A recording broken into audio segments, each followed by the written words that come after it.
In this video, we're gonna check out the second example of the three-step method. As we said before, this is the most important chapter and the most important method in this chapter. Okay, so that's why we want to give you multiple examples to demonstrate how we are gonna, apply three-step method. Okay, and you would find the same example on the third worksheet. Okay? If you have not yet finished the third worksheet, I strongly encourage you to pause the video and give yourself several minutes to finish that worksheet. Okay? Specifically, questions number 2 and number 3. Okay? As I said, here we're going to talk about the exactly same question. Okay? So after you finish that, you can come back and continue checking out our discussion. Okay? Now here we're looking at the market for the brain tumor surgery. And we suppose there's a newly invented medical equipment that has been introduced to the brain tumor surgery, which leads to a rise in the cost of the surgery. Now here, please remember, in economics, when we talk about the cost, we oftentimes refer to the production cost. Okay, so in this case, it's a cost that the doctors or surgeons or hospitals or clinics has to pay. It's not the cost imposed on the shoulder of the patients. Okay, because for the patients, they care about the price. Okay, not the cost, not how much it leads to perform the surgery. Okay. All right, so please use the three-step method to show what happens to the price and quantity of the brain tumor surgeries on a supply and demand diagram and explain using economic intuition. Okay. Now here I already drew the original situation on the graph. Okay. Please remember, when we work on the graph, the first thing is to label the axes and curves. And the last thing is, after you finish everything else, you need to come back and double check, have you labeled everything? Okay. We don't want to take any points off on the quizzes or the test simply because you forget to label. Okay. And later, when we deal with the more complicated graphs, you know why we are nitpicky on labeling. If any label is missing, then it will be extremely challenging or tough for the audience to understand, to follow. Okay. All right. So here again, the first step, we need to figure out TURLIP. Right? What is a TURLIP here? Look at this newly invented medical equipment that has been introduced. So you would find that here we are talking about the input, right? We got a new input. So step number 1, let me write it over here. Step number 1, it's actually I, but let me write this out. Okay, so it's an input cost. Okay, because the doctors and hospitals need to purchase this newly invented equipment to be able to perform the surgery. So the input cost increases. And because the input is part of the supply TURLIP, so we know that supply changes or is directly affected. Okay?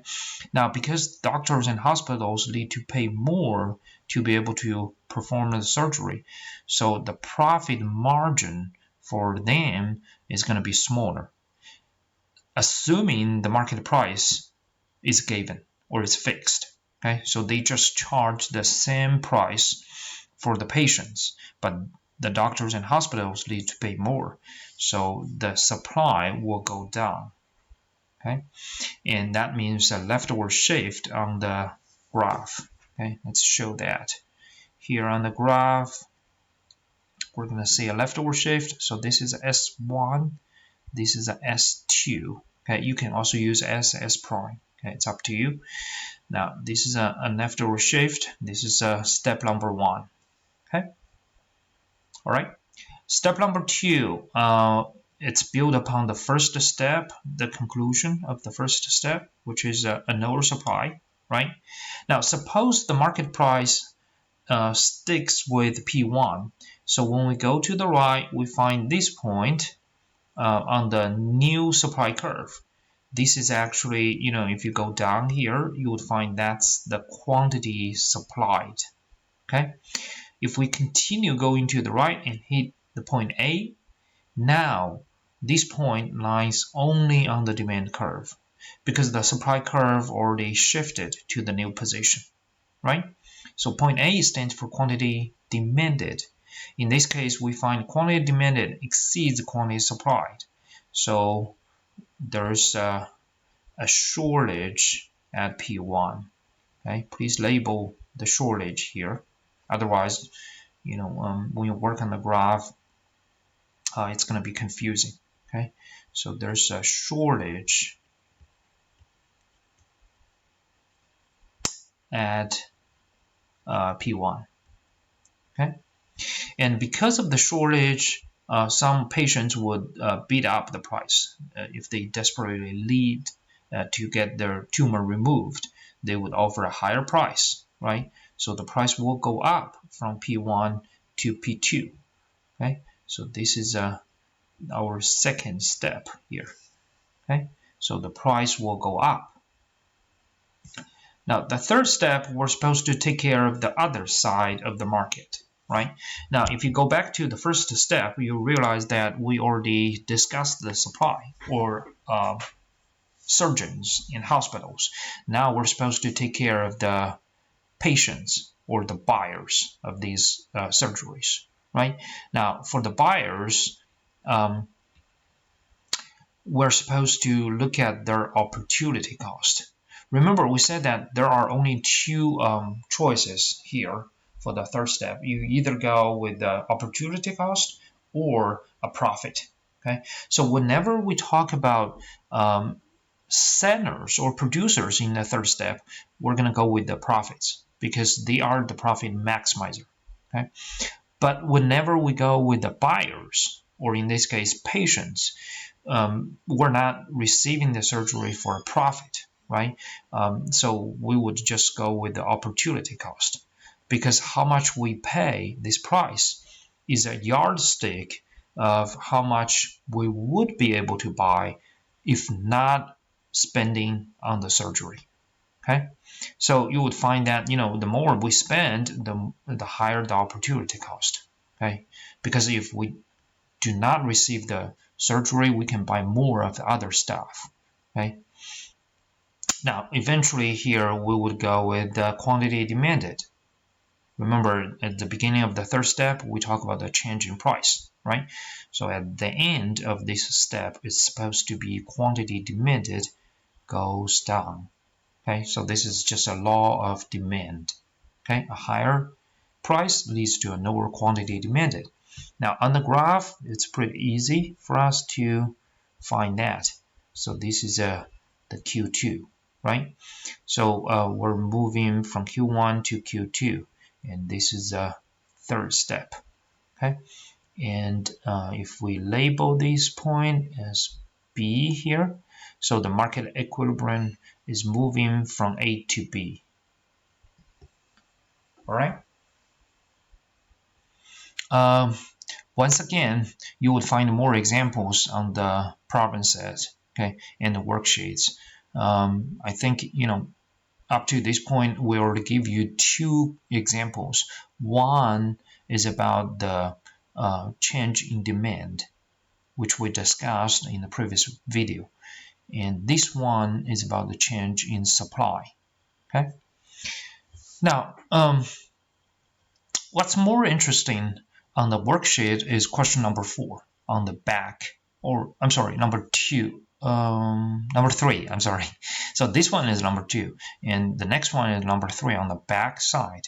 And it asks you, if this conclusion consistent with your real-world observation.